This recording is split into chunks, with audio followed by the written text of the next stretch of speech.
बिल्कुल, औपचारिकताओं को लेकर ही विद्या के पास चलते हैं। विद्या, अब जेल से बाहर आने में आरोपियों को कितना समय लगा ये बताइए। देखिए, मैं उससे पहले एक चीज बताना चाहूंगी कि अदालत में आज जब आर्ग्यूमेंट चल रहे थे, additional solicitor general Anil Singh ने तकरीबन 1 घंटे का आर्ग्यूमेंट किया। अदालत ने उनसे कई सारे अलग अलग सवाल पूछे, लेकिन उस पूरे सवाल जवाब के दौरान अचानक जब मुकुल रोहतगी जब उठे अपना काउंटर रिजॉइंडर देने के लिए, अचानक अदालत ने बस कह दिया ऑल 3 एप्लीकेशंस अलाउड। यानी कि अदालत ने जब सिंह साहब का पूरा आर्ग्यूमेंट सुना, तभी वो कन्विंस हो चुके थे कि इनके पास कोई बहुत स्ट्रांग केस नहीं है। हालांकि डिटेल्ड ऑर्डर अभी आने में समय है, क्योंकि डिटेल्ड ऑर्डर अदालत ने कहा है कि वो कल शाम को देंगे। इसी वजह से मुकुल रोहतगी ने तुरंत अदालत को कहा कि भाई अगर आप कल देंगे आदेश तो हमारे लोग कब आएंगे, क्योंकि उसके बाद तो छुट्टियां शुरू हो जाएंगी। लेकिन अदालत ने कहा कि देखिए यहाँ के सिस्टम काम कर रहे हैं, सैटरडे को भी सब वर्किंग है, दिक्कत नहीं होगी, आ जाएंगे आपके आरोप जितने लोग हैं। तो इसलिए ज्यादा समय नहीं लगना चाहिए। कल हो सकता है कि कोशिश करेंगे ये सभी डिफेंस लॉयर्स कि उन सभी तीनों लोगों को कल ही छुड़ा लें, नहीं होगा तो सैटरडे तक जरूर छूट जाएंगे। बेल की औपचारिकता तो शुरू हो गई है, लेकिन आप जो अनयूजुअल बात बता रही थी जस्टिस सांबरे के बारे में, हम पहले भी ये बात कर रहे थे कि जस्टिस सांबरे इतना ज्यादा वक्त नहीं लेते हैं ऑपरेशनल ऑर्डर पास करने के लिए, यानी कि उन्होंने तुरंत ही एएसजी का आर्ग्यूमेंट सुना और रिजॉइंडर आर्ग्यूमेंट चल रहे थे, बाकी तो वकील के रिजॉइंडर आर्ग्यूमेंट्स पेंडिंग थे, तभी उन्होंने ऑर्डर दिया। बिल्कुल, अगर आप देखें जस्टिस सांबरे जनरली अक्सर मैंने देखा है, सवेरे से भी आज जैसे मैं देख रही थी उनको, वो सीधे कहते हैं I am not inclined, do you want to withdraw, okay I will grant it to you. वो इमीडिएटली वो बताते हैं जैसे ही केस सुनते हैं। रेलेवेंट क्वेश्चंस उनके कोर्ट में बहुत ज्यादा लंबा आर्गुमेंट चलता भी नहीं है। यही शायद आर्गुमेंट इतना हुआ हो कि जिसमें कि 2-2 घंटा सबने आर्ग्यू किया है, ऑडिशन और सिंह साहब ने तकरीबन 1 घंटे से ऊपर आर्ग्यू किया है।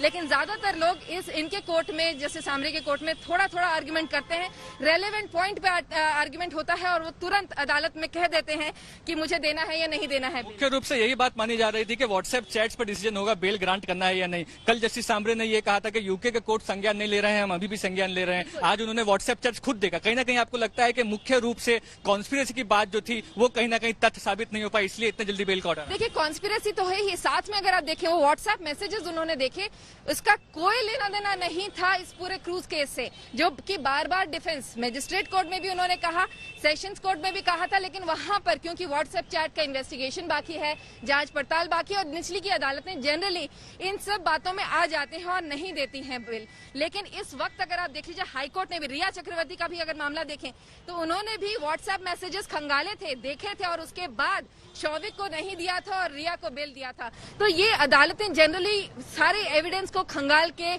पूरी तरीके से देखने के बाद ही आदेश देती हैं। एक बार फिर से साबित हुआ है। सीनियर काउंसिल मुकुल रोहतगी आजमगढ़ को रिप्रेजेंट कर रहे थे। ये सवाल पूछे विद्या से आप, व्हाट्सएप चैट को लेकर चूंकि लगातार कंट्रोवर्सी क्रिएट होती रही है, सुप्रीम कोर्ट की ओर से भी व्हाट्सएप चैट को लेकर एक टिप्पणी की गई थी कि आदेश नहीं मानती सोशल मीडिया के इस तथ्य को। क्या आज भी इस तरह की बातें हुई हैं कोर्ट के भीतर? चूंकि वही सबसे बड़ा आधार था और बार बार एनसीबी ये साबित करने में लगी हुई थी कि व्हाट्सएप चैट से षड्यंत्र के और खरीद फरोख्त के आरोप लगते हैं आर्यन पर, इस वजह से उनको बेल नहीं दी जाए। इसको लेकर विस्तार से क्या डिस्कशन हुआ है उसके बारे में बताइए। एक मेन फलक्रम था पूरे एनसीबी के केस का, उसको लेकर के व्हाट्सएप के फैसले के बाद व्हाट्सएप चैट को लेकर के क्या कहा जाता है एज अ डिजिटल एविडेंस? देखिए, डिजिटल एविडेंस अभी इन्वेस्टिगेशन के तौर में जनरली होता है, क्योंकि अगर आप कुछ मिल जाता है तो उस पर इन्वेस्टिगेशन, लेकिन अपने आप में व्हाट्सएप मैसेजेस का कोई एविडेंशियल वैल्यू नहीं है अदालत में।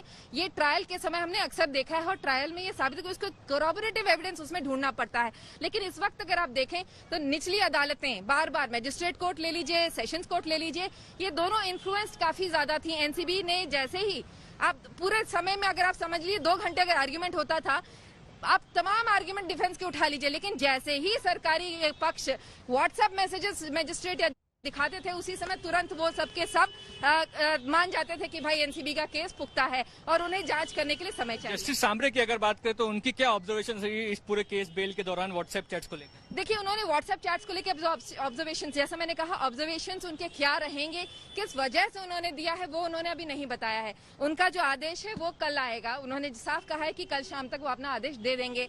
अब बात सिर्फ इतनी है कि ऑपरेटिव ऑर्डर कब आएगा, क्योंकि ऑपरेटिव ऑर्डर से ही आरोपी निकल सकता है जेल से। अभी जितना मैंने सुना था, उन्होंने ऑपरेटिव ऑर्डर की कोई बात नहीं कही थी। उन्होंने कहा था कि हम डिटेल्ड ऑर्डर कल देंगे।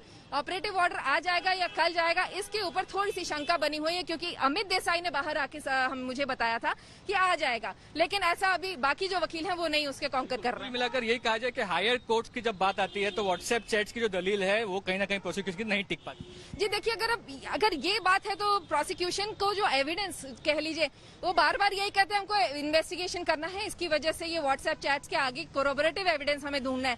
लेकिन क्या उसके लिए किसी आरोपी को जेल में रखना जरूरी है, ये एक बड़ा सवाल था। और अदालत में जहां तक मुझे समझ में आ रहा है, जस्टिस सामरे बार बार यही कह रहे थे कि जरूरी नहीं है कि उसके लिए आप किसी को 20-25 दिनों से अंदर रखें।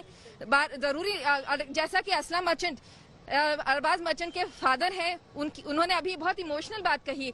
अभी थोड़ी देर पहले मैं उनसे बात करी थी, उन्होंने कहा मैंने दिनों में नहीं गिना है, मैंने मिनटों में गिना है। मेरी बीवी ने हिसाब रखा है, तकरीबन 34,600 मिनट्स हो चुके हैं जब मेरा बेटा जेल के अंदर है। तो एक सोच लीजिए, इतना इमोशन भरा है सब लोगों में, सब इंतजार कर रहे हैं कि उनके बेटे भाई लोग बाहर आए। जी बिल्कुल, हम बात कर रहे थे मुकुल रोहतगी जी की, उन्होंने ही मोटा मोटी तौर पर पहले ये आर्गुमेंट सामने रखे थे कि क्रूज केस जो वो अलग है और जो चैट्स मिले हैं वो अलग है। इन दोनों को मिलाकर कॉन्स्पिरेसी जो है वो एस्टेब्लिश नहीं की जा सकती। कहीं ना कहीं कोर्ट को एक तरह से वो क्लियर डायरेक्शन मिल गया। जी देखिए, एक तरह से अगर आप देखें तो वैसे भी ये आर्ग्यूमेंट डिफेंस का सेशंस कोर्ट में भी था, लेकिन बार बार सेशन कोर्ट में वो बार बार कहना था प्रोसिक्यूशन का जांच तो करने दो।